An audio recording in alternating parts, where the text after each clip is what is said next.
Bonjour, dans ce tutoriel je vais vous montrer comment réaliser un effet double exposition.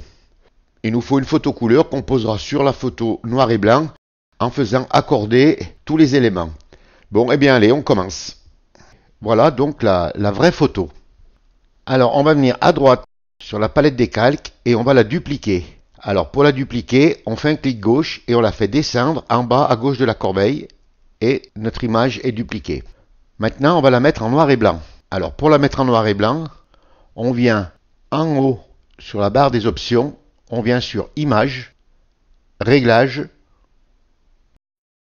et Désaturation. Et vous cliquez. Et votre image devient noir et blanc. On va la foncer un petit peu. Alors, pour la foncer un petit peu, on revient sur Images, on clique, donc on fait un clic gauche, Réglages, et on va venir sur Courbe. Et vous faites un clic gauche sur Courbe. Ça vous ouvre le sélecteur de courbe.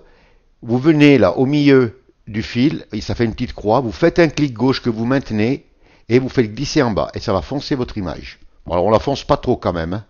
Voilà, à peu près comme ça. Hein. Et ensuite, vous venez et vous cliquez sur OK. Donc on revient sur la palette des calques. On prend notre image calque 0 copie, la photo qui est en couleur. On fait un clic gauche dessus et on va la faire passer devant. Donc on retrouve notre image en couleur. Si je ferme le petit œil, je retrouve mon image en noir et blanc. Donc je réouvre mon petit œil et c'est sur cette image en couleur qu'on va travailler. On vient à gauche sur la barre des outils, au-dessus de la petite main, on fait un clic gauche, on le lâche, ça nous ouvre notre sélecteur d'outils et on va prendre l'outil rectangle et vous faites un clic gauche dessus.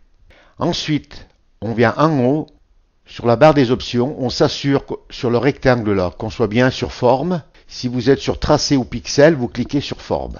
Ensuite, le fond, vous cliquez sur le petit rectangle blanc. Si vous avez une autre couleur, par exemple le rouge, eh bien vous cliquez sur le blanc avec la pipette là, vous faites un clic gauche et ça vous met le blanc.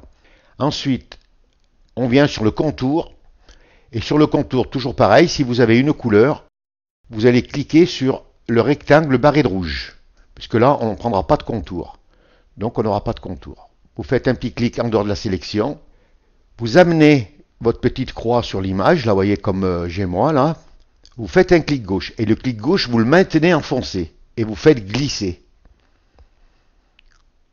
Alors, pour déplacer le rectangle, vous tenez toujours le clic gauche enfoncé, vous enfoncez la barre espace et vous pouvez le déplacer comme vous voulez.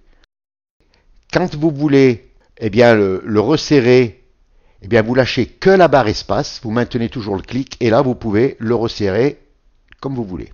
Alors, je vais calibrer correctement au niveau des fenêtres, et quand vous avez trouvé à peu près la taille que vous voulez, vous lâchez votre clic gauche, et ça vous fait un rectangle blanc. Vous revenez à l'intérieur de la sélection, vous vous mettez, vous voyez, à peu près comme moi, là, et ça va être les bords blancs de la photo. Et pareil, là, vous faites glisser. Et vous calibrez à peu près correctement. Donc voilà, moi le bas je le laisse un petit peu plus grand et vous lâchez. On va maintenant ce rectangle, on va le peindre en gris. Donc on vient en haut sur la barre des options, sur fond, vous voyez c'est blanc, vous cliquez et vous mettez une petite couleur grise. Avec la pipette, vous cliquez dessus et vous voyez votre rectangle devient gris. Alors maintenant, on revient sur la palette des calques. On prend notre calque 0 copie, donc la photo en couleur. On fait un clic gauche qu'on maintient et on fait glisser notre photo en couleur en premier plan. Donc notre rectangle disparaît. On reste toujours sur le calque 0 copie. Vous enfoncez la touche Alt et vous faites glisser la petite main. Ça va faire un carré avec une flèche qui montre vers le bas. Toujours la touche Alt enfoncée, vous faites un clic gauche. On a mis un calque masque d'écrêtage. Donc, ce qui fait que ça nous a masqué toute la photo couleur et ça fait apparaître la photo en noir et blanc qui est dessous. Si je sélectionne mes deux calques, donc je fais un clic sur le rectangle 2, j'enfonce la touche CTRL et je fais un clic sur rectangle 1. Ça me met mes deux calques en surimpression. Vous faites un clic droit et vous allez venir sur lier les calques. Et vous faites un clic gauche sur lier les calques. À partir de maintenant, si je désélectionne mes calques, j'en sélectionne qu'un, et que je prends mon outil de déplacement V, je vais pouvoir déplacer dans l'image mon rectangle et choisir la partie en couleur que je veux. Donc moi je vais choisir un peu la face, vous pouvez prendre un côté, ce que vous voulez. Hein. Donc voilà, moi je vais le mettre là. Donc vous voyez déjà, notre effet a été réalisé assez facilement. Alors maintenant, on va importer la main. Alors pour importer la main, on vient sur la palette des calques et vous mettez le calque 0 copie en surimpression. Donc vous venez derrière, là vous faites un petit clic et ça vous le met en surimpression. S'il est déjà, ben vous ne cliquez pas. Ensuite, on vient sur Fichier et on va venir sur Importer et incorporer. Vous cliquez. Et voilà, moi j'ai ma main qui est ici, donc je l'ai enregistré, je l'ai détouré. Je l'ai enregistré en PNG et en PSD. Moi je vous conseille, si vous l'avez détouré, de l'enregistrer de la même façon.